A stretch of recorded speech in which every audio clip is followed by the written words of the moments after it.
Hey everybody, welcome back to the Chaotic Little Book Corner. This week I think I'm going to be doing a review week. So these are all books that I was sent for review by publishers all of this week. So bear with me, enjoy. Let's dive in with the first one. These are books that were sent to me. There's 3 of them, and they were all sent to me by, I want to make sure I pronounce this correctly.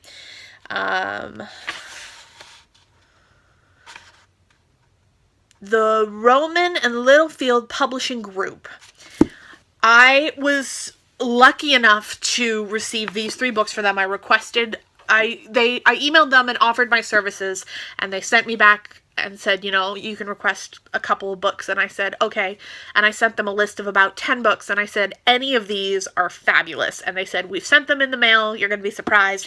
And these are the 3 that they sent me. So the first one is Meditation, Consolation and Emotions, and this is the role of emotional climate in the understanding of violence and mental illness, and it is the revived edition, and it's by Peter D. Land and Kyle E.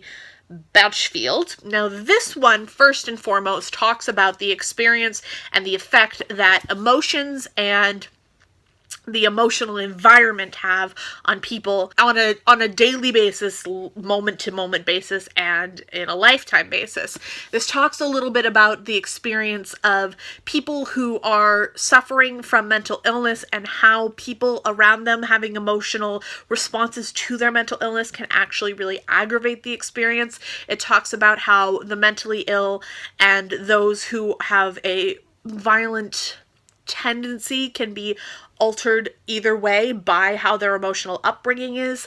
It's really interesting and really fascinating. I found that the thing for me that I really get immersed in with this type of feeling and experience is, for me, I don't know how you would explain it. My parents call it an emotional thermostat, but I can walk into a room and kind of read the room, and I can kind of gauge what the emotional energy is in the room, and it's really annoying and really frustrating because sometimes I don't want to know. But what I learned from this book is how much that experience and that life gift would have and has affected my day-to-day life from a young age until now. It also is really relevant to the fact that it changes how a person behaves in certain social situations and how they execute certain social normalities because they believe that they need to protect themselves from certain emotional outbursts or outlashes. It was really interesting. It talks a lot about that, and then it also kind of addresses trauma and what the emotional consistency of trauma, what emotional consistency is necessary to stop trauma from completely destroying one's life. It was really interesting, really in depth.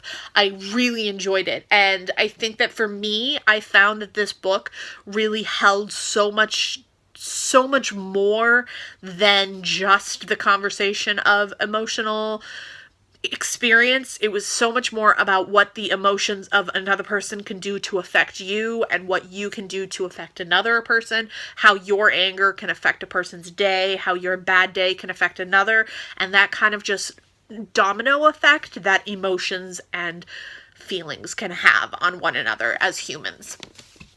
Then I read this, Women and Islam, Myths, Apologies, and Limits of Feminist Critique. Now this is by Ibtissam Bouchraine. I'm going to go with that answer. This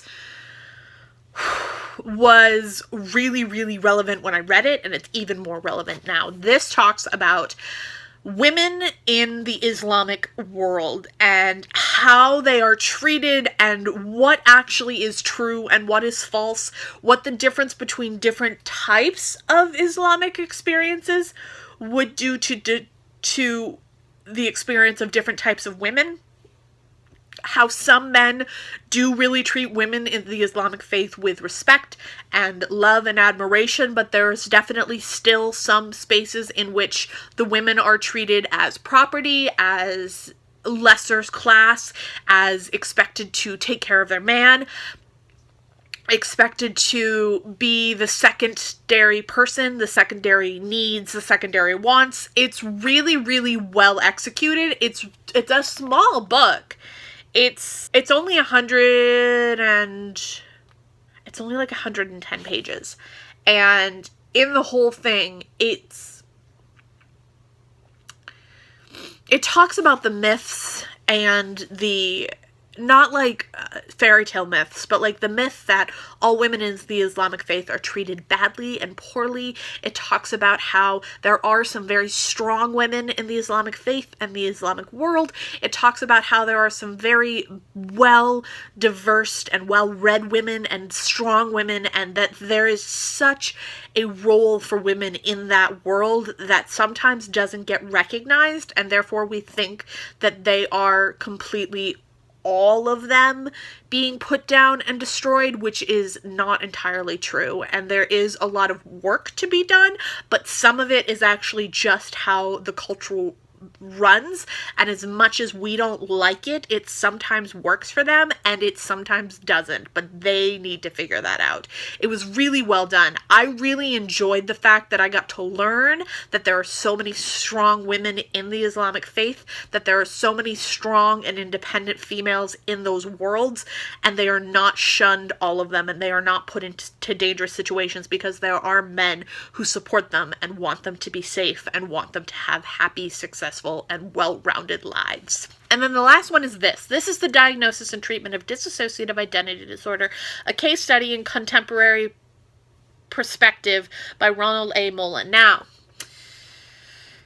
if you don't care about my DID, you can turn off the video now. That's totally fine. I understand. You may be tired of it. If you want to know more about my DID, I will link below the 2 or 3 questions and answers that I've done on my mental illness and my experience.